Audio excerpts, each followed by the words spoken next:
tiver algum momento aí baixo, os irmãos, por favor, me avisem que a gente fala um pouco mais alto para o ventilador. Bom, nós vamos estudar hoje o nosso manual presbiteriano, dando continuidade. Nós paramos, na verdade, no artigo 14, né? Foi uma gafe minha, eu falei 13, mas era 14, mas o tema é o mesmo, só o artigo que é diferente. Tá? Então nós precisamos estudar um pouco, conhecer um pouquinho daquilo que o nosso manual fala acerca. Só dar um pouquinho. São dois assuntos que esse capítulo vai tratar, especificamente, que é da ceia. Nós já falamos um pouquinho da ceia, vamos resumir, sintetizar, porque depois tem material para vocês estudarem melhor os versículos que lá estão e também toda a contribuição teológica que tem. Eu quero dar um pouquinho de ênfase maior na conduta cristã, então, que é de mais interessante para nós quanto à conduta cristã. Você tem o manual, você pode ir acompanhando aí, conforme os artigos, tá? Para que a gente possa, então, não lendo junto aí.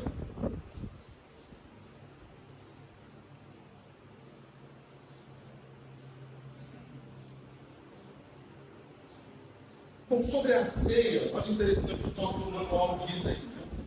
Ele diz no item A, o cristão e as escrituras, ele vai tratar especificamente disso, né? O cristão e as escrituras.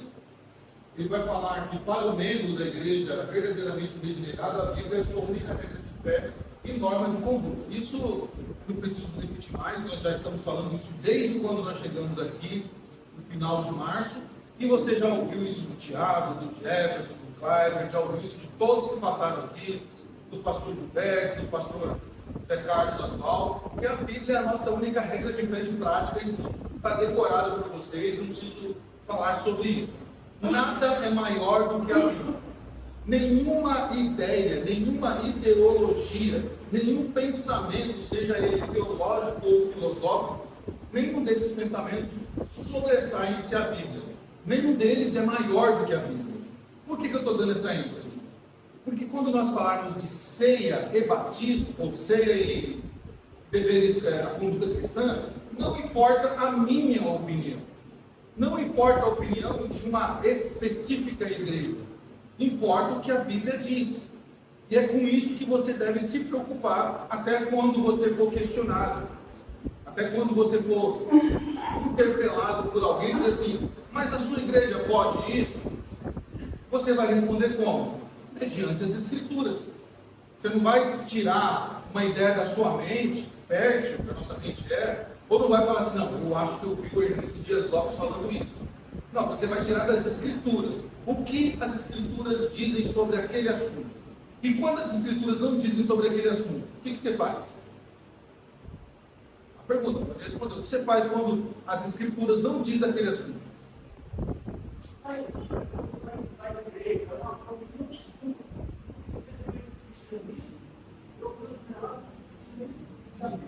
Mas alguém interpelou o senhor com um determinado tema.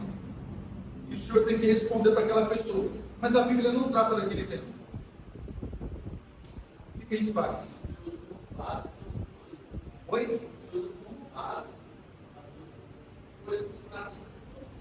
Se não tiver. Eu acho que é um assunto para não discutir sobre Assunto para não? Sim, aonde a Bíblia se cala, nós nos calamos. Simples. Veja só, aquilo que não está na Bíblia, aquilo que a Bíblia se cala, eu também me calo.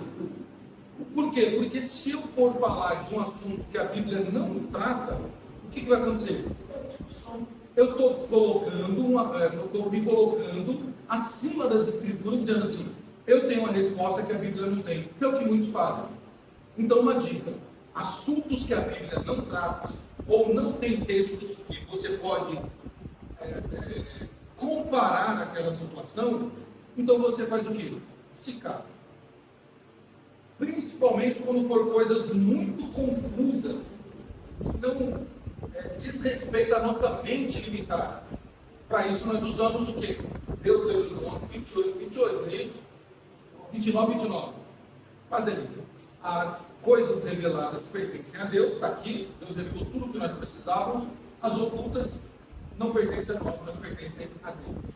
Então, posto isso, para o crente, somente as Escrituras Sagradas têm a palavra final e decisiva em matéria de fé e de moral. Então, você percebe como, nós já falamos isso alguma vez aqui, vocês percebem como que, para a questão da fé, falando da minha fé, da sua fé, se você tem mais ou pouca fé forte, fé fraca, se você é como diz no campo do cristianismo, se você é uma tocha de fogo de tanta espiritualidade ou não, é uma coisa particular sua, mas as Escrituras nós usamos para isso, para exortar o irmão que está fraco na fé, nós usamos a Escritura para incentivar os novos que estão caminhando na fé, para exortar o irmão que está andando no nosso caminho. Mas você percebe que quando é moral, nós mesmos não gostamos de usar a Escritura para tratar daquele assunto. Por exemplo, quando uma pessoa quer fazer alguma coisa que afeta a sua moral, ela não usa as Escrituras, ela usa como base um pensador, um teólogo, uma experiência, ela usa outros assuntos. E isso é tão grave, que começa de coisas pequenininhas, por exemplo, sobre mentira. Eu estava discutindo sobre mentira com uns colegas de seminário. E aí a questão é, pode mentir? A Bíblia diz que não, né? Mas aí, tem algumas pessoas que dizem assim, espera lá, precisa examinar isso aí direitinho, porque tem textos na Bíblia, por exemplo, Raabe mentiu? Sim ou não? Olhando para o texto bíblico, presta atenção. Diante do inimigo, a Bíblia diz que todas as coisas são vistas nas coisas do reino. Então, eu não posso expor algumas coisas para o meu inimigo. Mas a pergunta é, pode mentir? Mas não mentir. É igual na guerra. Você pode matar? Então, esse é outro tema que a gente vai. Não, mas a guerra é um momento que se defender. Nesse mesmo sabe, no momento de guerra ali, ela era também espiã. Não, na guerra. Por isso que a mesma exceção para a guerra para se matar.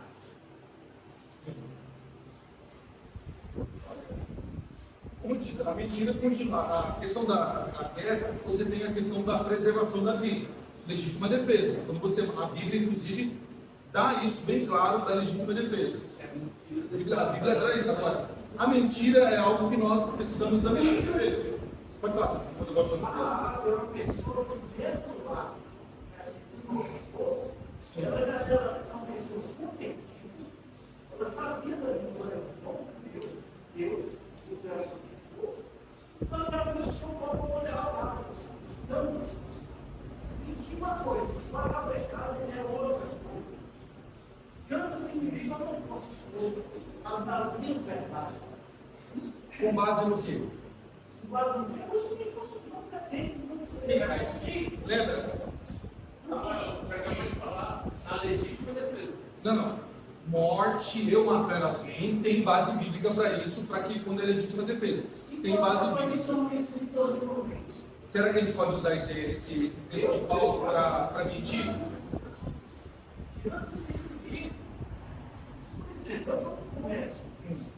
Eu posso expor meu segredo para todo mundo. Sim. Eu posso. Isso é verdade. Quem quer que eu, por exemplo, eu vou para o estado das pedras preciosas. Eu pensei que não. Só que servem e as vindas que eu tenho para mudar. Então, cada um tem que trabalhar com verdade. E eu não tenho nenhum senso de Deus. Quando alguém, Deus fala que faz. Olha que interessante um texto lá em Samuel.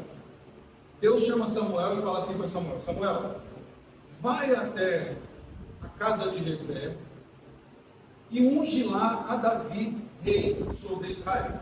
Mas quem era o rei da época? Saul. Samuel, quando ouve essas palavras do Senhor, diz assim: Senhor, se eu for lá ungir a Davi, eles vão me matar. Saul vai me mandar matar e vai dizer que eu estou conspirando, que eu sou um traidor. O que Deus diz para ele? Quando te interpelarem, diga assim: estou indo para sacrificar ao Senhor no monte. Davi vai para ungir Samuel. Quando chega,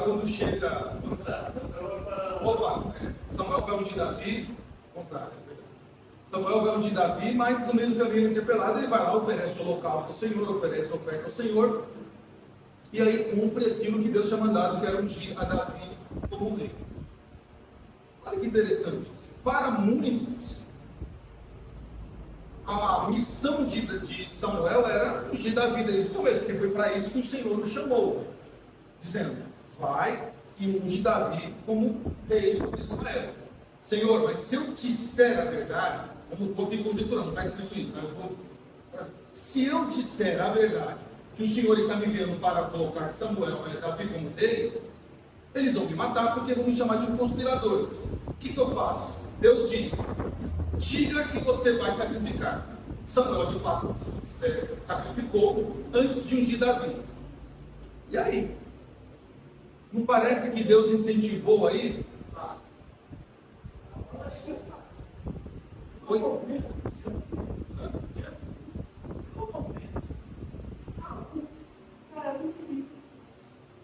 Não era isso que falava a verdade para ele. Mas era rei. Não, para ele não mentiu para ele. Saul nem sabia, mas Saul era rei e nós vemos aí Romanos que as autoridades são constituídas por Deus e elas cumprem a ordem de Deus. Alguns acham que foi que Deus usou de omissão, mas o fato, percebam como algumas coisas são difíceis para a gente usar a Bíblia para defender, entendeu? Eu vou então esclarecer. Alguns entendem que nós não devemos mentir nunca, em hipótese alguma. Por exemplo, entrou um bandido na sua casa e você diz para ele assim: cadê a sua esposa e seus filhos? Se você escondeu eles, essas pessoas defendem assim que, mediante as escrituras, que deve falar a verdade a todo tempo, deve falar: minha esposa está em casa, meus filhos em casa. Você não precisa levar até. Tá? Mas é um assunto complicado. Eu quis só trazer assim, esse debate para a gente perceber que em determinados assuntos a gente não quer usar a literalidade das escrituras quando dizem não pode mentir. E a gente vai usar alguns textos que talvez possam ser usados, não estou nem dizendo que não possam ser usados, tá? Para defender a questão moral. De fé está tudo resolvido. A Bíblia é a nossa única regra de fé e de prática. Agora, quando a gente vai no dia a dia, é isso que eu quero que vocês peguem. Esquece Davi, esquece agora a questão da morte, foca nisso agora. No dia a dia, quando a gente vai fechar os nossos negócios, quando a gente precisa tratar da nossa moral, que é a nossa exposição pública, é o Evangelho sendo pregado através da nossa vida, percebe como a Bíblia fica um pouquinho de lado?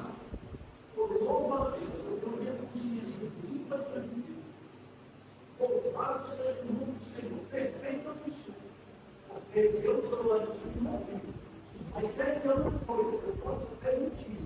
Quando eu conto uma história para alguém, segundo que eu ouvi, tá? Para você não perceber, interpretar que Deus na minha vida. E isso deve ser o nosso. Nós devemos agir assim, devemos colocar sempre a Bíblia para que ela seja a régua que vai medir a nossa moral. Na verdade, na tratativa com as pessoas. Que a gente vai tratar um pouquinho de noite sobre as obras da carne. Né? Então, é só para a gente entender como é difícil para nós termos a Bíblia como nossa única regra de fé e de prática. De fé está resolvido, de prática a gente sempre quer colocar alguma coisa, a gente quer tentar arrumar um meio para justificar as nossas coisas. E hoje, só para vocês terem uma ideia, hoje eles tentam usar alguns versículos para justificar adultério, para justificar segundo casamento, para justificar um monte de coisa. Um monte de coisa. Por quê? Porque a Bíblia não é regra de prática para eles, só é de fé. Então isso é bem complicado. Cai naquilo que Paulo fala: se você é um cumpridor da lei, cumpra inteiro. Então, conjecturando aqui com Paulo, se nós somos cristãos, sejamos eles de fato cristãos que creem na Bíblia, na sua inspiração, inerrância, harmonia, e que ela é um livro suficiente para a minha fé e para a minha conduta de prática. Certo? Dito isso, continuando então ali. Então, como cremos que a Bíblia ela é inspirada, então ela faz parte, ela está de acordo com a nossa caminhada antropocêntrica, né? Com a nossa caminhada nessa terra. Descendo um pouquinho mais ali, o verdadeiro cristão, por sua própria condição de servo de Cristo, sofre oposição sistemática e contínua do meio secular e secularizado em que vive. Aderir-se ao Cristo dos evangelhos é desligar-se do mundo e, consequentemente, sujeitar-se ao sofrimento. Então, ser cristão, para que a minha conduta social esteja de acordo com as Escrituras, eu preciso me desligar, tá? Me desligar do mundo, das coisas que há no mundo e me ligar a Cristo. Eu preciso, nós vamos falar um pouquinho disso mais à noite, precisamos então mortificar a carne e viver no Espírito, porque senão as nossas condutas sociais não estarão de acordo com a Bíblia. Nós vamos fazer tudo conforme o nosso desejo, conforme a nossa vontade. E aí, tem alguns que é engraçado, para justificar, né? Ah, mas a carne é fraca. Ah, mas eu sou um ser humano ainda, eu estou em processo de santificação. Ah, mas quem é que nunca fez isso? Ah, mas quando eu ainda estou no velho Adão, o sangue sobe, eu solto um palavrão mesmo. Notem, é preciso mortificar a carne para que nós possamos andar no Espírito. E viver, de fato, o Evangelho é se desligar do mundo. Não dá para ficar com um pezinho lá e outro pezinho dele. Tá? E finalizando essa parte aqui, o ônus de se opor-se ao mundo, à carne, ao pecado, ao diabo, é pesadíssimo. Quem disse que é fácil? Abrir mão da nossa vida desse mundo. Quem disse que é fácil se opor ao diabo, à carne e se opor ao mundo? Quem disse que é fácil? Não é fácil. Essa questão eu vejo que É desafio. fé, ele tem que compreender qual é a fé, e como só pela o melhor que eu queira ser, ou que qualquer um queira ser, isso sim, só Jesus. Sim. Porque se nós chegarmos até aqui, eu vou ser assim. Por quê? Porque assim, de hoje em dia não é mais. Por isso que o Evangelho não pode enganar as pessoas. Muita gente vem para a igreja achando que, ao pisar na igreja, ser batizado, fazer sua profissão de fé, nunca mais ela vai pecar. E aí, quando acontece a primeira aprovação, ela desanima. Talvez esse é o motivo de muitos que estão desanimando. Porque é uma luta, é um desafio imenso o se opor ao diabo, ao mundo e à carne. Mas nós temos que dizer, negar isso, nós teremos como certo, como fato, a recompensa. Há uma recompensa para quem se opor ao diabo, à carne e ao mundo. Há uma recompensa. É isso que devemos focar. Então, o artigo 14, ele diz assim, do nosso manual: são deveres dos membros da igreja, conforme o ensino e o Espírito de nosso Senhor Jesus Cristo. Quais são os ensinos, ou os deveres do membro? Né? O membro tem dever na igreja. Qual é? Mediante o nosso manual viver de acordo com a doutrina e prática das Escrituras. Isso é um dever do crente. É um dever. Ele não está fazendo nenhum favor, ele não está sendo bonzinho, não está fazendo algo além do que ele pode fazer. É um dever do cristão andar de acordo com a doutrina e prática das Escrituras. Obrigado assim, ele é um dever dele. Se ele é um cristão, se ele disse publicamente que professa a fé evangélica, então ele tem como dever cumprir a doutrina bíblica e seguir o Evangelho. Um outro dever, honrar e propagar o Evangelho pela vida e pela palavra. É um dever do crente dar bom testemunho. É um dever. Não está fazendo nenhum favor, não é porque ele é bonzinho, ela é bonzinho. É um dever nosso sair por essas ruas e ter bom testemunho. Um dever nosso que nós temos. Também é um dever nosso sustentar a igreja e a instituição de forma moral e financeira. A gente só se preocupa com o financeiro, mas é dever nosso também sustentar a nossa igreja e a nossa instituição moralmente, não envergonhando a nossa igreja, não envergonhando a nossa instituição. Por quê?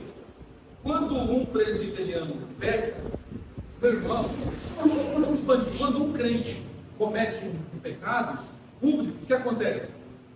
O irmão, vou pegar um exemplo aqui, o irmão lá da igreja A pecou, não é nossa igreja, foi publicamente na cidade, o que acontece?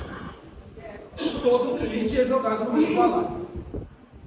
Os escândalos que nós vimos aí na televisão, de famosos, vocês devem lembrar de um monte, né? Quando a pessoa lá cometeu, o pastor cometeu um pecado gravíssimo, um crime, e respondeu, o que acontece? As pessoas dizem, é crente. E começa a jogar a gente no mesmo balaio. Então eu não fico feliz quando uma pessoa de uma outra denominação, de forma pública, escandaliza a igreja, porque eu sei que eu vou sofrer com aquilo também. Quando o bispo Macedo foi preso, talvez muitos de vocês não lembram, quando ele foi preso, uma vez ficou alguns dias preso, irmão, mas foi um inferno para a igreja. Não tinha nada a ver com as outras igrejas. Era a Universal. Ele foi preso. Todos os cristãos da época foram julgados pela imprensa, pelas pessoas, porque eles não queriam nem saber eles nem sabiam qual era a igreja disso, só jogavam no meu balaio, é crente, é pastor, é isso. Foi um sofrimento para a igreja na época. Foi um sofrimento. Só quem era crente naquela época sabe o que a gente ouvia. Na escola mesmo, eu lembro, a gente sofria. Todo mundo sabia que a gente era filho de crente. Então, eu não fico feliz. Então, é um dever nosso sustentar moralmente a igreja. Um outro dever. Devemos obedecer às autoridades da igreja enquanto estas permanecerem fiéis às Escrituras. É outra coisa que a gente precisa aprender. Respeitar a autoridade da igreja. Pastor, presbítero, diáconos, líderes de departamentos, eles são autoridades na igreja. E enquanto eles estiverem de acordo com as Escrituras, merecem não só o nosso respeito, como não só o nosso amor como cristão, mas o nosso respeito por ser uma autoridade. Posso discordar? Posso. Posso ir contra, talvez, um pensamento que tenha? Posso, com respeito e com amor. Se ele não estiver de acordo com as Escrituras, a nossa igreja tem os meios constitucionais para resolver o problema. Tá? Cai para o conselho então faz a convocação e é resolvida essa questão. Eu não vou resolver isso de público. Sim. Mas esse ponto, olha que a gente, sei lá, dá uma expressão que todo mundo fica. A justiça, ela tem uma forte. Sim. E essa semana eu estava vendo um pastor, eu lembro da Assembleia. Todo mundo me falou dele. Que respeitar o outro lado. O outro lado sai na puta mão. E aí os caras têm razão. Até você colocar então, muitas vezes, a gente tem consciência que a gente está falando. Porque muitas vezes. Mas é por isso que enquanto permanecerem fiéis às Sagradas Escrituras. Quando é que uma autoridade deve ter o nosso respeito? Quando elas estiverem de acordo, permanecerem fiéis às Escrituras. Voltando para Saul, Saul não estava fora dos caminhos do Senhor? Saul não foi rejeitado por Deus? E por que Davi, tendo a oportunidade de matar Saul, não matou? Por que Davi, tendo a oportunidade de acabar com o reinado de Saul lá, que estava abraçando feitiçaria, mandando matar profeta, acabando com Israel, colocando impostos pesados ao povo, Davi disse, longe de mim estender a mão contra o filho de Deus. Davi sabia que mesmo Saul estando errado, era Deus quem devia julgar Saul, aquele cara. Claro que a situação hoje nossa não é de monarquia, nossa situação é outra. Então, quando uma pessoa, quando um líder não está de acordo com as Escrituras, nós usamos os meios legais. Por que os meios legais? Porque os meios não legais vai adiantar alguma coisa? Se eu andar fora dos caminhos do Senhor aqui na igreja, quais os meios que tem que fazer? Escrever uma carta, mandar para o conselho e dizer: conselho, olha, Samuel não está andando de acordo com as escrituras pelos motivos listados abaixo e com as assinaturas das pessoas dessa congregação. Se vocês não fizerem isso, vai falar direto comigo e falar assim: nossa, está errado, vigia, toma vergonha. Vai adiantar alguma coisa? Não vai adiantar alguma coisa. Vai criar contenda, dissensão, a igreja vai perder membros, né? E vai acabar minguando. Então, os meios legais é superior. Superior não resolveu, nós temos sempre instância, nós temos uma instância sempre maior para resolver. Então, isso, porque, irmãos, se eu agir fora do que as escrituras dizem, quanto à liderança, eu posso estar cometendo um grande pecado, mediante as escrituras, tanto no Velho Testamento, que ninguém ousava ir contra uma liderança se essa não fosse rejeitada por Deus, quanto no Novo Testamento, não só Jesus, mas como os apóstolos, entendem que toda autoridade é constituída por Deus, e ela tem uma função, tá? Por exemplo, eu não gosto do presidente da República hoje, eu acho que ele é injusto, então eu acho que ele não faz a vontade de Deus, no sentido de do bem. Aí eu vou comprar uma arma, eu não gosto, você não falar que eu sou o xenófobo, ele matar o presidente, né? Alguém vai lá e compra uma arma e quer matar o presidente. Está certo? Não, está errado. Porque neste momento ele está cumprindo a vontade de Deus ali. De alguma maneira ele está cumprindo a vontade de Deus. Por que eu falo isso? Porque se não fosse, ele não estaria lá. Se não fosse a vontade de Deus, ele não estaria lá. Tá? Isso não isenta a responsabilidade do homem. Então, na igreja, a situação é a mesma. Todo líder que está na frente de um trabalho, ele está pela vontade de Deus, para cumprir a vontade de Deus em algum aspecto, seja benéfico, ou seja, trazendo juízo sobre o povo. Tá? Então, nós temos que aprender isso. E também precisamos, é dever do membro, participar dos trabalhos de reunião da sua igreja, inclusive a assembleia. Não, eu fico, às vezes pergunto para o crente, às vezes o crente moderno é assim: eu vou para a igreja quando eu quero, ou eu vou escolher qual trabalho na igreja eu faço. Olha, as escrituras dizem que nós não devemos deixar de congregar, como é costume de alguns escritores hebreus diz isso. Não congregar porque eu não quero, ou por qualquer motivo fútil, o membro da igreja está deixando de cumprir um dever.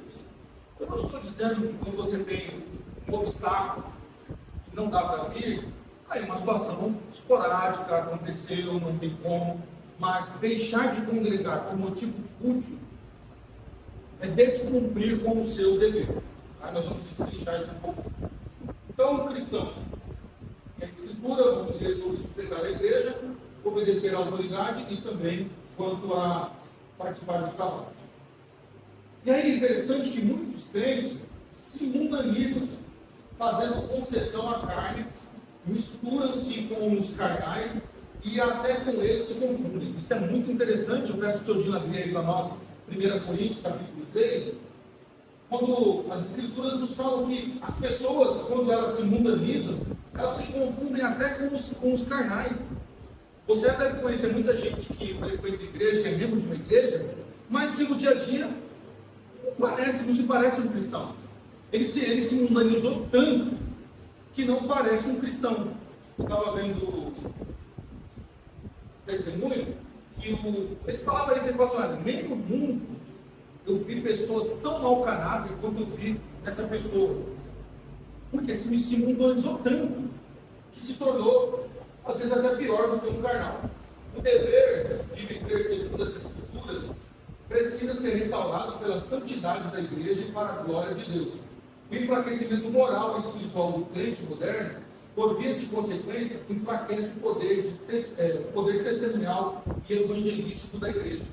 Então nós precisamos ser crentes que andam de acordo com a escritura, sabendo da nossa responsabilidade de cumprir a doutrina e de dar testemunho sobre a nossa fé. Leia para nós o problema que Paulo estava enfrentando na igreja de Corinto. Tá? Na igreja de Corinto, que é muito semelhante ao problema que ele enfrenta na Galácia, onde Paulo vai tratar da carnalidade, ou daqueles que andam sobre as obras da carne. Em Corinto a situação era bem essa. Pode ler, por favor. 3, em 1 ou 3. Eu, irmão, não falar, eu posso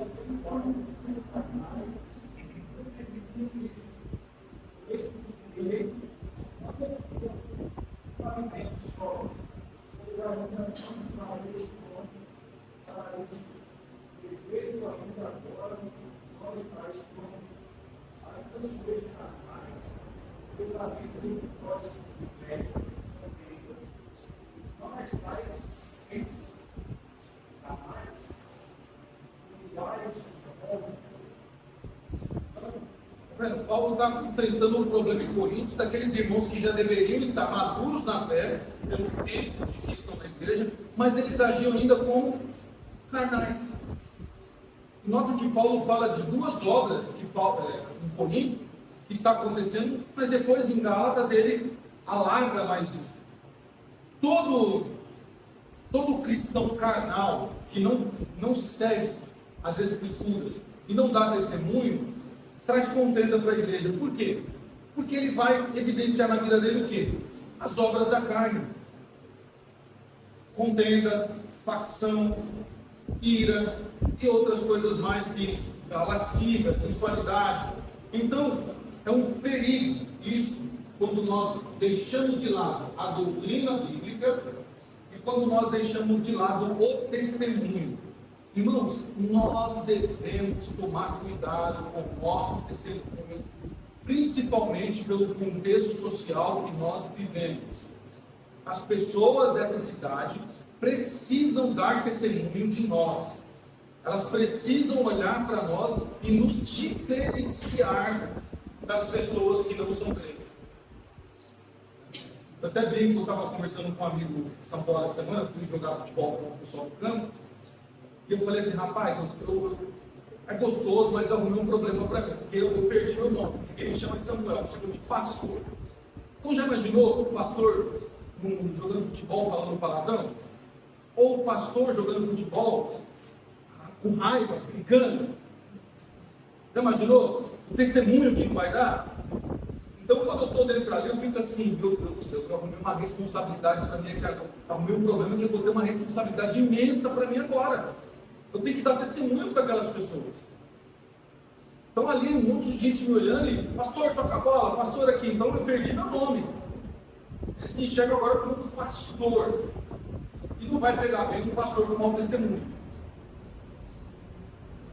Então nós, lá no nosso trabalho, com os nossos vizinhos, com as pessoas do nosso comércio, as pessoas com quem a gente tem contato, elas precisam ver em nós espiritualidade, elas precisam ver em nós o fruto do Espírito e não as obras da carne. Por quê? É um dever meu, como cristão, dar testemunho da minha fé. Gálatas 5:24, Paulo diz que os que são de Cristo Jesus crucificaram a carne com as suas paixões e concupiscências. Paulo vai dizer, quem é de Cristo mortificou a carne. Mortificou a carne. Então é um dever meu conhecer as Escrituras, conhecer a doutrina bíblica, e é um dever meu dar testemunho da minha fé, onde eu estou. Então nós vemos aí algumas obras que Paulo vai falar lá, que não só em Gálatas, mas ele fala em outras cartas, lascívias, idolatrias, invejas e vícios.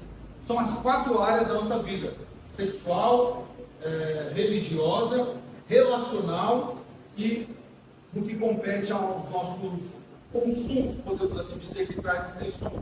Aí vai falar de bebedices, vai falar de vícios gerais. Então, eu preciso me mortificar dessas coisas. Preciso me mortificar dessas coisas. Um outro dever meu é sustentar a igreja moral e financeiramente. Eu vou falar do moral rapidamente, para a gente poder entrar no financeiro. Então, a igreja visível, Então, você sabe que nós participamos da igreja visível, mas existe a igreja invisível, também chamada de igreja católica ou universal. Assusta o nome, né? Católica ou universal. Católica é de fé universal, de fé mundial, ou a fé de todos. Então, essa igreja invisível é a igreja de Cristo, em que estão contidos todos os salvos, do passado, do presente e do futuro. A igreja visível é a reunião daqueles que professaram a sua fé biblicamente. Dentro dessa igreja visível, tem os salvos, que pertencem à igreja invisível, e tem os réprobos, ou seja, aqueles que não são salvos. Nós não temos esse dom, né, de saber quem são e quem não são. O joio e o trigo vão conviver dentro da igreja visível. Então, a igreja visível, e como membro da igreja visível, como instituição, ela depende do quê? Da moralidade. Nenhuma igreja sobrevive, tá? Ela pode ser riquíssima. Nenhuma igreja sobrevive se a sua moral for arranhada. Nenhuma igreja sobrevive. Ela pode continuar com porta aberta, mas ninguém vai levar a sério. Não vai ter uma espiritualidade, o próprio Deus não estará nesse lugar. Os eleitos não passarão por lá. Então, essa igreja precisa da moralidade, da cooperação e da consagração dos seus membros. A generosidade do crente ajuda muito na comunidade, mas o fundamental é o quê? A sua honestidade, tanto na questão financeira. O certo e mal, seja ele financeiro ou de forma moral, ele é desonesto para com Deus e para com os seus irmãos. Tá? Então, eu preciso sustentar, eu como cristão, é meu dever sustentar a igreja moralmente. Eu faço isso com o meu testemunho diário. Porque quando as pessoas forem querer visitar essa igreja, já imaginou se elas tiverem um empecilho, ela foi receber um convite de algum de nós, e aí quando ela chega aqui, ela olha e ela encontra alguém que ela sabe que tem caso extraconjugal, ela sabe que essa pessoa é viciada em algum tipo de algum vício. Essa pessoa, ela é boca suja. Irmãos, eu tive o desprazer, vamos colocar assim, de ver uma pessoa testemunhar sobre isso, dizendo assim: olha, eu até queria ficar nessa igreja, mas vocês permitem isso. E mesmo a gente dizendo que não, a pessoa estava lá. A gente não sabia. A gente não sabia que a pessoa era assim. Em pecados assim, atolados no pecado. Então nós precisamos zelar da moral da nossa igreja, porque quando nós convidarmos pessoas, elas têm que entrar na nossa igreja, elas têm que olhar para todo mundo e dizer assim: que legal, conheço essas pessoas são honestas, essas pessoas não são caloteiras, essas pessoas são fiéis aos seus cônjuges, essas pessoas, por mais que eu sei que aquela pessoa sofreu e sofre, eu sempre vejo ela alegre, sempre vejo ela dando bom exemplo por onde passa. É isso que nós precisamos fazer. E financeiramente, nós precisamos cumprir aquilo que o Novo Testamento nos ensina sobre sermos pessoas generosas, a generosidade. A fidelidade deve ser a marca mais saliente do caráter cristão. Nós precisamos ser pessoas propensas à generosidade. E olha, falar de finanças na nossa igreja é algo tranquilo, é algo tranquilíssimo, que nenhum pastor, nenhum professor de EBD, nenhum presbítero se sente constrangido de falar sobre finanças na nossa igreja. Por quê? Porque nós não ensinamos a extorquir os irmãos, nós não fazemos desafios financeiros, nós não falamos para que as pessoas tenham mais do que as escrituras nos ensinam, e a gente é tranquilo nessa questão das finanças, muito tranquilo com isso, vocês sabem disso. Então, para nós é tranquilo, nós não fazemos comuns, oferta do dízimo, trízimo, oferta separada para isso, para aquilo outro, e são cultos que você às vezes passa mais tempo recolhendo dinheiro do que propriamente adorando a Deus. Nós não fazemos isso. A igreja presbiteriana tem muita responsabilidade como isso, porque ela presta conta das suas finanças. Então, o servo é para servir ao seu Senhor, que ama e serve, é o servo da verdadeira. Então, como servos, nós precisamos aprender. E na IPB, a nossa igreja especificamente, esse quadro representa a nossa congregação atualmente. O que nós fazemos atualmente com os dízimos que entram nessa igreja? Primeiro, nós pagamos aluguel. Tá? Nós já tiramos logo por primeiro, pagamos o aluguel, depois nós vamos para as contas fixas, água e luz, que vem todo mês. Água e luz, então nós pagamos água e luz, pagamos a limpeza da igreja, estou falando de tudo, né? Desde a pessoa até os produtos, são custos fixos. Então nós temos operacional são gastos esporádicos que nós temos, às vezes, vamos gastar com as crianças esse mês, outrora já gastamos com outras coisas esporádicas, Natal e outras coisas que vão acontecendo. Tá? Uma ajuda de custo que o irmão precisa naquele mês, então a igreja faz isso. E o que sobra, o restante, então nós enviamos para a nossa igreja sede para fazer caixa para a nossa congregação. Então, é isso que é feito com os dízimos aqui em Dionísio. É isso. Se eu tiver até aqui 2 diáconos para comprovar que é verdade o que a gente faz isso aqui. E nós temos relatório disso aí. Você pode, a qualquer momento, contestar e falar assim, olha, eu gostaria de dar uma olhada nos relatórios. Não tem problema nenhum. Não se sinta constrangido de querer ver isso. Não tem problema nenhum. Tudo é relatado, é colocado em pasta, é feito em digital também, com tabelas, que são enviadas direto para o nosso tesoureiro na igreja sede. É isso que é feito. Nós não gastamos 1 centavo fora disso que eu estou te apresentando para vocês. Tá? Pode fazer. E no final do nosso treino, para mostrar se o motor de delegacia quanto gastou, e o que gastou, sim, sobrou, sim. Isso é tranquilo. Então, por isso eu repito para vocês. Falar de finanças é tranquilo para nós. Tranquilo para nós. Nós não temos problema nenhum com isso, até porque a nossa consciência está livre para falar sobre questão financeira.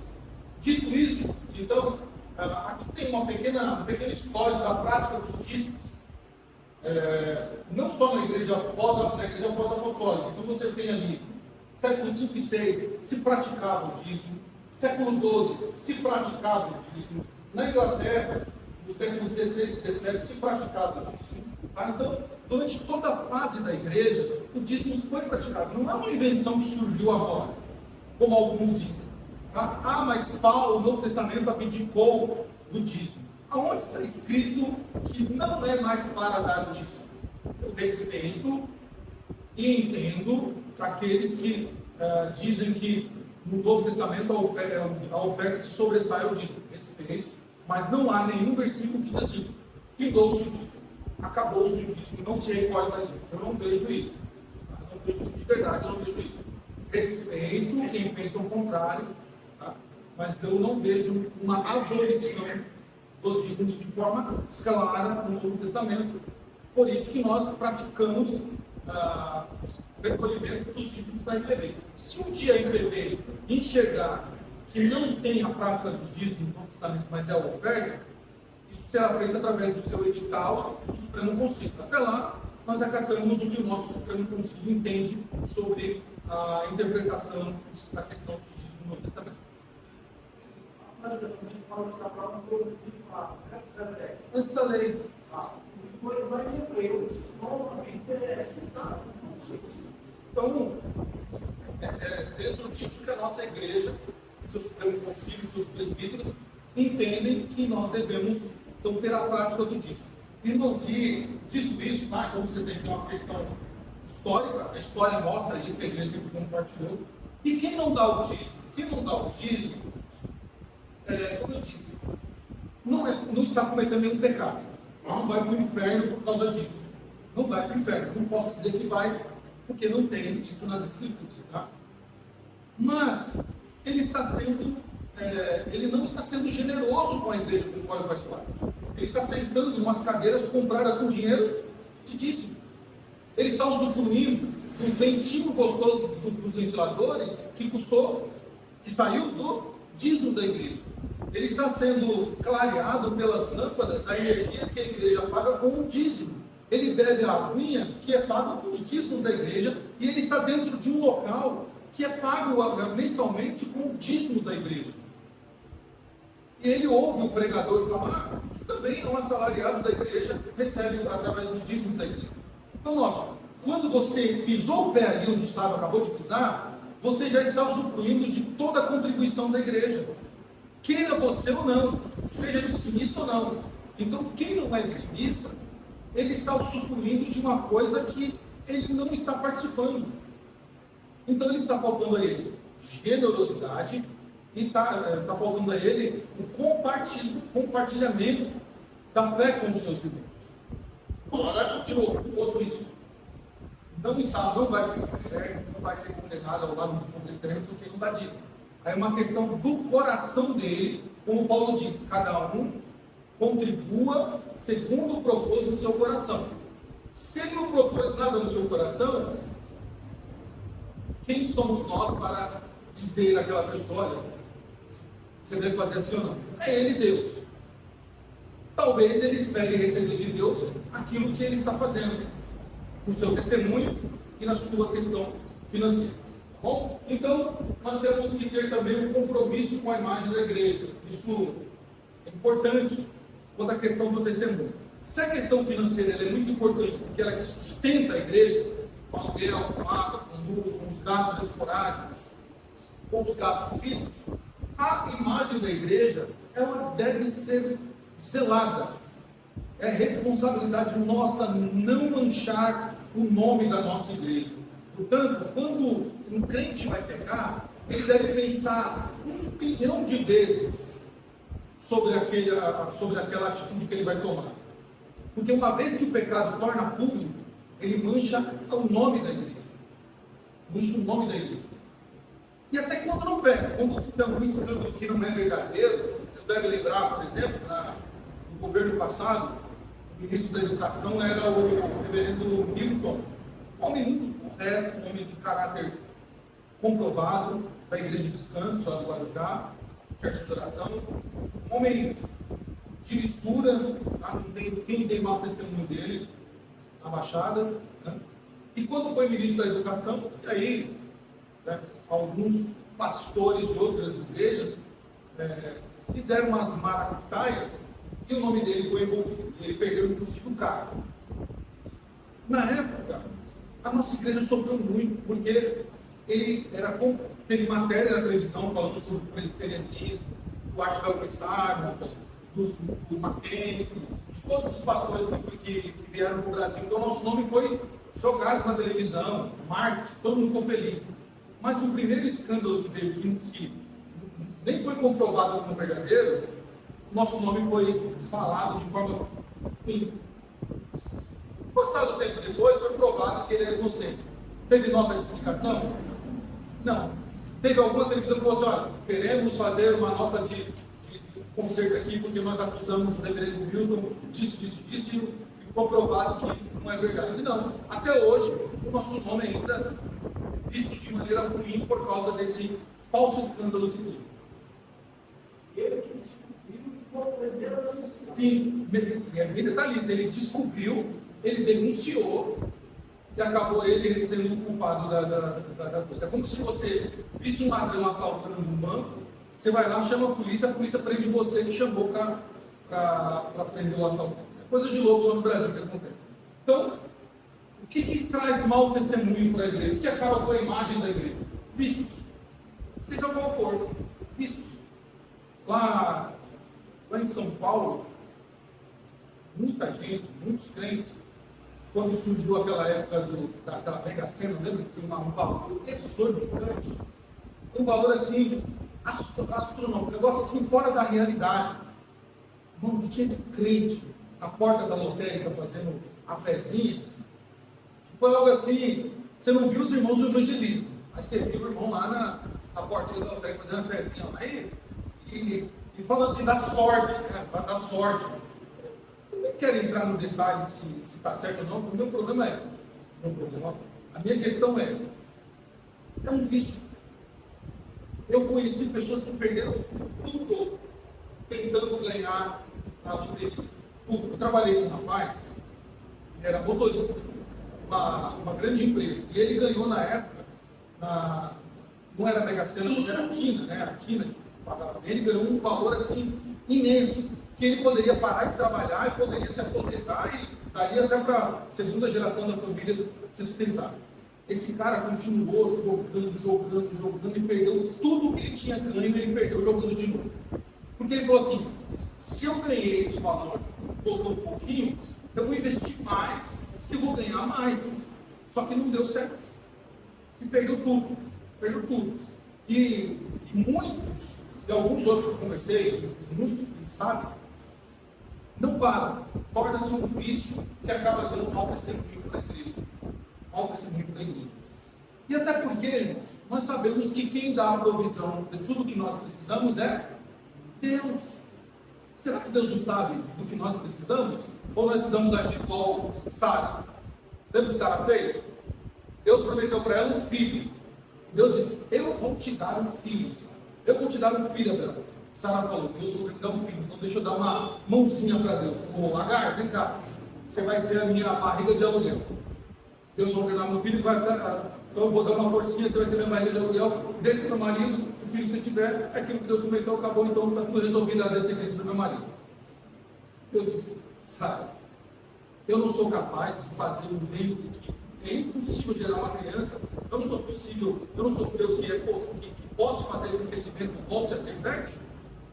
Estou dizendo que Deus disse, estou conjecturando. Então, quando nós nos viciamos em jogos, jogo do bicho, loteria, rifas malucas aí, eu estou dizendo assim, Deus não é capaz de me sustentar. E acabo expandindo na onde eu moro, que eu sou alguém viciado nisso. E outros vícios mais, bebedeiras, né? Jogos de azar, bebedeiras, vícios de maneiras gerais, sabe? Pode colocar todos os vícios trazem prejuízo para a pessoa e trazem prejuízo para a igreja, mancham a imagem da igreja, tá? Cuidado com isso. Mal falado, não preciso nem dizer, né? Uma pessoa mal falada numa cidade, ela acaba com a imagem da igreja. Uma pessoa que ela é mal falada no bairro, por qualquer motivo. Ah, mas as pessoas falam de mim, eu não estou preocupado com o que elas falam de mim, eu estou preocupado com Deus. É Deus que me justifica. É verdade isso. Quer dizer que você não se preocupa com o acontecendo. Não está escrito isso. Lembra da escolha dos diáconos? Como foi? Olha lá, a escolha dos diáconos. Atos capítulo 6, né?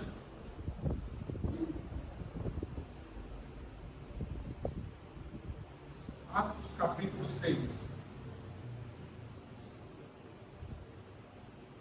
Olha o que diz aí a partir do versículo 1. Ora, naqueles dias, multiplicando-se o número de discípulos, houve murmuração dos helenistas contra os hebreus, porque as viúvas deles estavam sendo esquecidas na distribuição diária. Havia um problema social. O evangelho sendo pregado, mas a parte social estava deixando de lado. Então, os 12, os apóstolos, convocaram a comunidade dos discípulos e disseram, não é razoável que nós abandonemos a palavra de Deus para servir as mesmas. Mas, irmãos, escolhei dentre vós 7 homens de quê? Homens de boa reputação, poderia estar aqui. Homens bem falados. Homens de testemunho. Né? Homens que possam exercer esta função que está sendo exigida por vocês de sustentar as viúvas, de dar assistência a elas. Homens de boa reputação. Quando você vai lá para 2 Timóteo, você vê os requisitos, né, desses diáconos, vamos lá 2 Timóteo.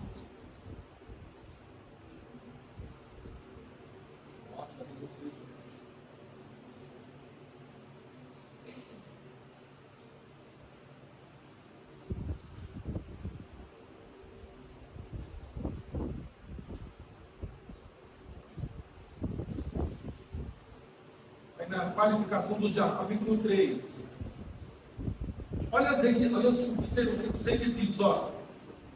Fiel é a palavra, se alguém aspira o episcopado, tá? Aqui na coisa de presbíteros e diáconos, são homens escolhidos para trabalhar na igreja. Olha o que deve ser, o que é necessário para eles.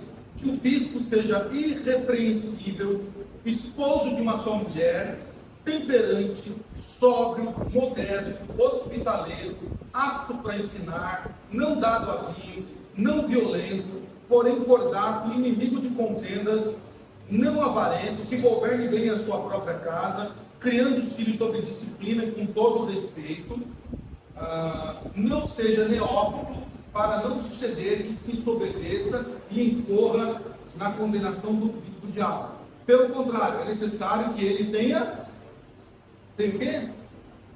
Bom testemunho dos de fora da igreja. Então, é necessário que ele tenha bom testemunho dos de fora, a fim de não cair no opróbrio e no laço do diabo. Então, veja, irmãos, é responsabilidade nossa não ser mal falado, ter comportamento familiar adequado. Nós precisamos que os nossos filhos, que a nossa parentela nos veja como crentes, que eles nos vejam como crentes. Aqui em Timóteo diz assim: se ele não governa bem a sua própria casa, como vai governar a igreja de Cristo? Se nós não temos o testemunho da nossa família, como nós podemos exigir dos de fora? Não tem. E nós precisamos então ter um bom testemunho. Bom testemunho, comportamento familiar adequado, não ser mal falado na cidade e não ter vícios para que não manchemos a imagem da nossa igreja. Tá? E aí tem os vícios sociais, que são muitos, né? Álcool, jogos de azar, loterias, pessoas que gostam de uma festinha, né? Procuram sempre uma festinha para ir, trocam até um pouco pela festinha. Isso deve ser evitado, pois isso traz um problema, além da questão orgânica, né? Os vícios deles prejudicam a questão orgânica, a saúde mental, porque uma pessoa que é viciada em jogos de azar, a mente dela está adoecendo. Uma pessoa que é viciada na sua estética, ela tem problema sério psicológico. Uma pessoa que precisa de festas para se realizar, ela tem um problema na alma. Você fala de bebida e cigarro, e o organismo é visível como a pessoa vai se deteriorando ao longo da vida, perdendo saúde, o corpo vai mostrando as marcas. Está falando com os irmãos ontem, né? Vi meu tio, um homem forte, trabalhador, touro de trabalhador, vi meu tio por causa da cirrose, se definhando na cama como um pedaço de pau, cheio de manchas no corpo, aquela coisa horrível, aquela contorção de dor. Um homem forte que estava ali por causa do vício da bebida, morrendo cada dia um pouquinho. Então, além de fazer mal ao corpo, traz então um mau testemunho para a igreja. Tá? E esses escândalos, o nosso artigo 143 da nossa Constituição pune de forma severa. Tá? Devemos então obedecer às autoridades. Tá? Como na igreja presbiteriana, a autoridade da igreja é exercida por 4 categorias distintas, mas constitucionalmente elas são autoritativas. São os leigos, nós temos a liderança leiga, nós temos aí os diáconos e a junta diaconal, o conselho de presbíteros e o pastor. Tá? Ali o nosso pastor ali na fotinho, que é o presidente do conselho de presbíteros, e é a instância que tem uma voz, que tem algumas prerrogativas exclusivas que não competem às outras lideranças. Então a liderança leiga, ela funciona mais ou menos assim. Nós temos professores da escola bíblica dominical, superintendência da escola dominical, as presidências departamentais, SAP, PH, UCP, UPA, o PPA e o CP. Nós temos a presidência ou regência de grupos, coral, ou grupos de louvor, o secretário da igreja e outras funções como zeladoria, cozinha, segurança, coisas mais esporádicas. Isso são chamados de liderança leiga. Por que são lideranças leigas? Porque não há ordenação. Não há ordenação para isso. Então nós temos a liderança dos diáconos e da junta diaconal. Elas são credenciadas para cuidarem da ordem do culto. Qual a função do diácono? Cuidar da ordem do culto.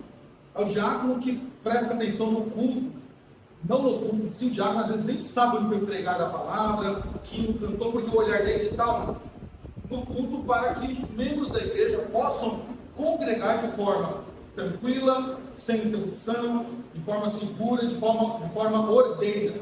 Então os diáconos estão preocupados se passa alguém na rua que quer invadir a igreja. Se eu estou falando com o irmão, um diácono trabalhando e de repente entrou um bêbado dentro da igreja, deu um grito lá que quase derrubou as irmãs do banco lá de susto. Porque os diáconos prestaram atenção, estava com o seu olhar em outro lugar, ao invés de estar prestando atenção o quê? Na entrada da igreja. Por isso que a gente fala aqui, diácono, ele não assiste o culto, ele está de costas para a igreja, na maioria das vezes, olhando o que está acontecendo na rua. Não é a nossa situação aqui, porque a nossa situação é diferente, falando no geral, tá?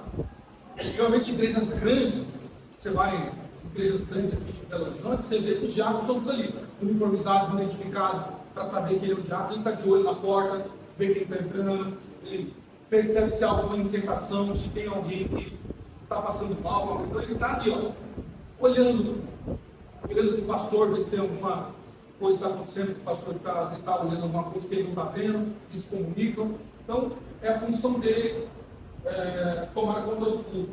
Esse é o dever dele também, da manutenção e ordem. Tá? E às vezes, até mesmo o diácono vai ter que ser constrangido, ele é constrangido a ter que chegar para uma pessoa e dizer, irmão, por favor, né? Por exemplo, tem duas pessoas batendo um papo aqui, eu estou pregando, duas pessoas batendo um papo aqui. O diácono tem que chegar nas duas e não fala se você não quer conversar lá fora, ou uma salinha, eu arrumo uma salinha para o irmão, porque às vezes o papo é importante, mas não naquele momento. Né? E se é ruim para quem está do lado, para quem está pregando, né? Pior. Você fica assim, sabe o que eu falo de mim? Sabe o que você fica assim, a nossa mente é fértil, né? Pode falar.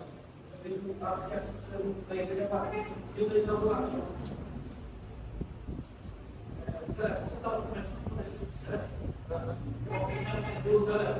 falou,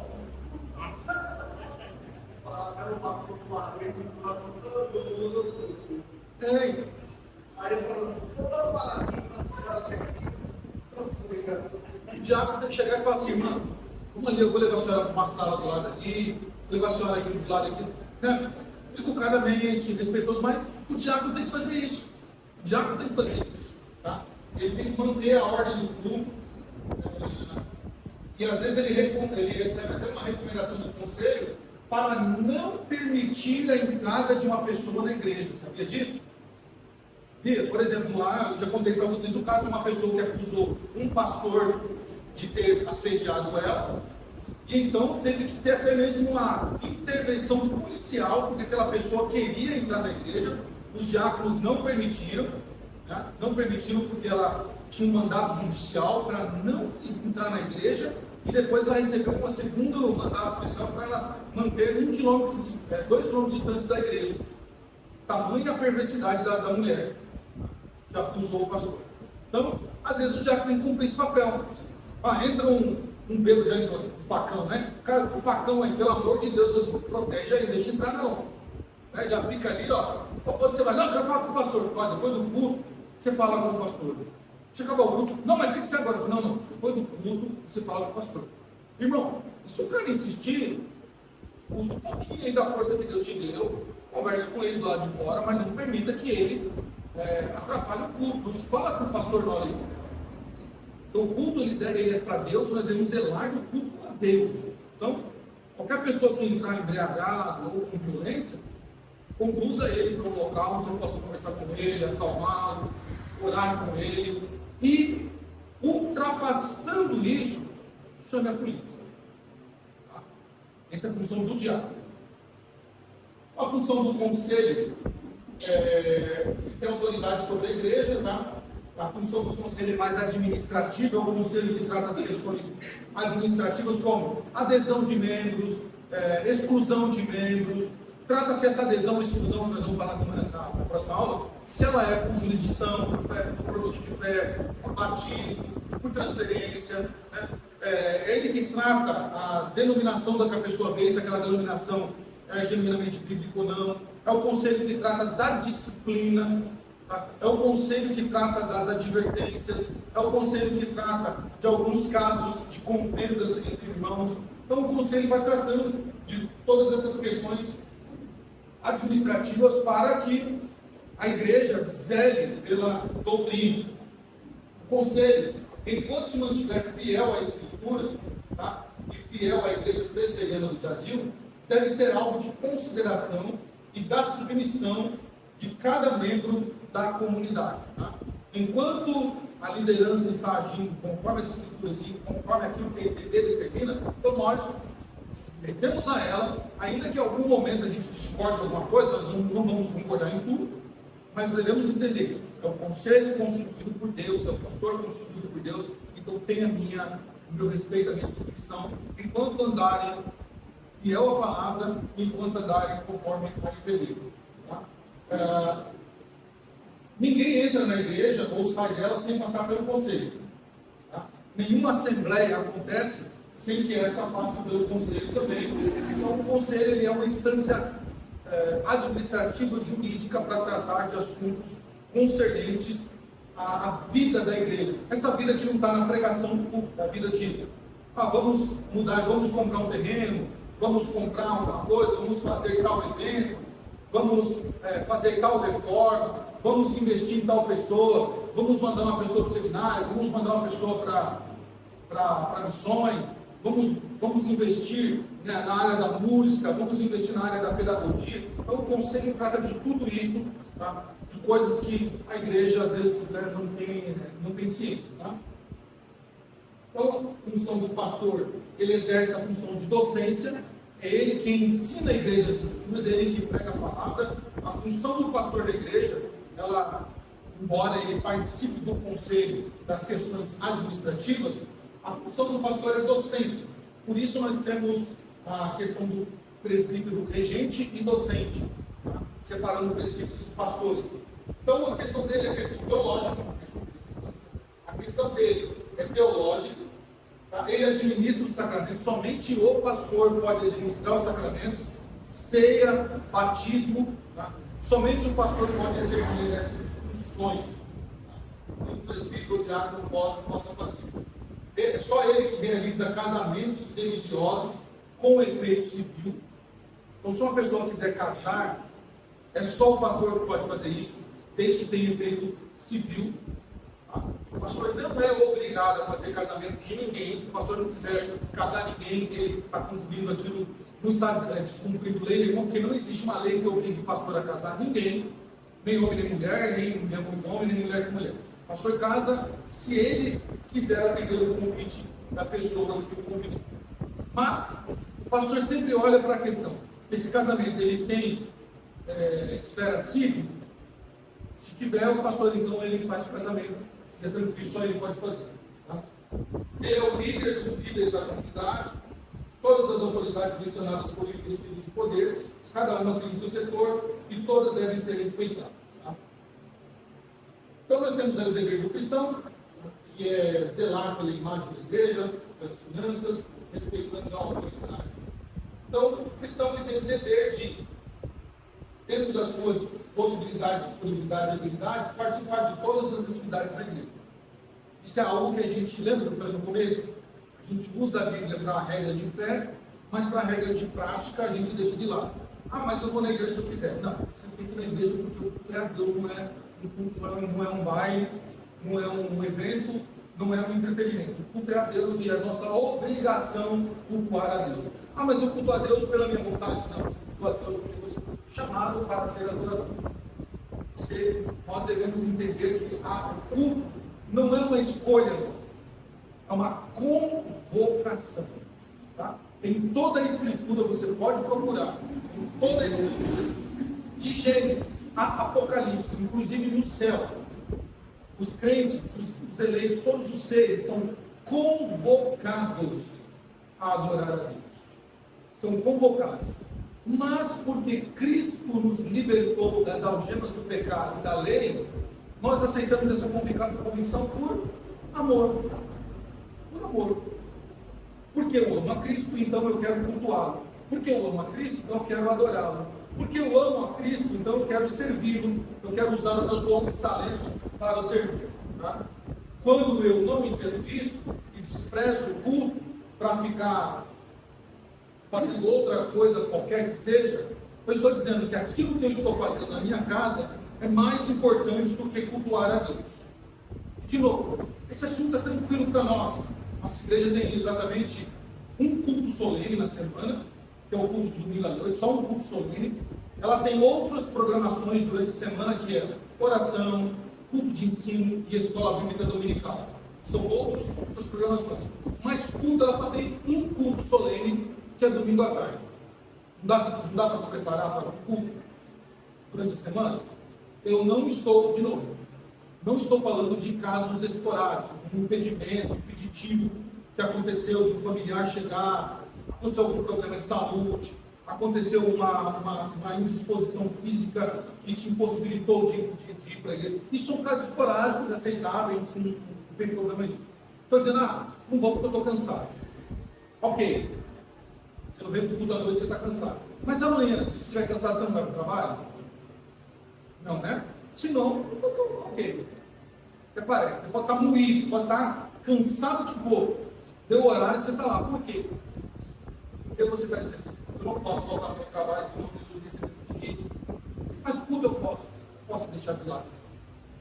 Tá? Se tiver uma festa de alguém muito querido, você está cansado, está arrebentado, você vai. Então, a gente precisa colocar a balança para ver onde ela está pesando mais. Se é naquilo que nos satisfaz ou é na convocação ao culto a Deus. E na disciplina eu deixarei para a próxima reunião. Para a gente tratar, que eu quero tratar disso de uma forma mais esmiuçada. É um assunto mais delicado, um assunto mais complicado, que gera algumas dúvidas. Eu sei que vai gerar algumas dúvidas para vocês, então quero deixar isso para a próxima, tá bom? Disciplina, artigo 15, tá bom? Então, é isso.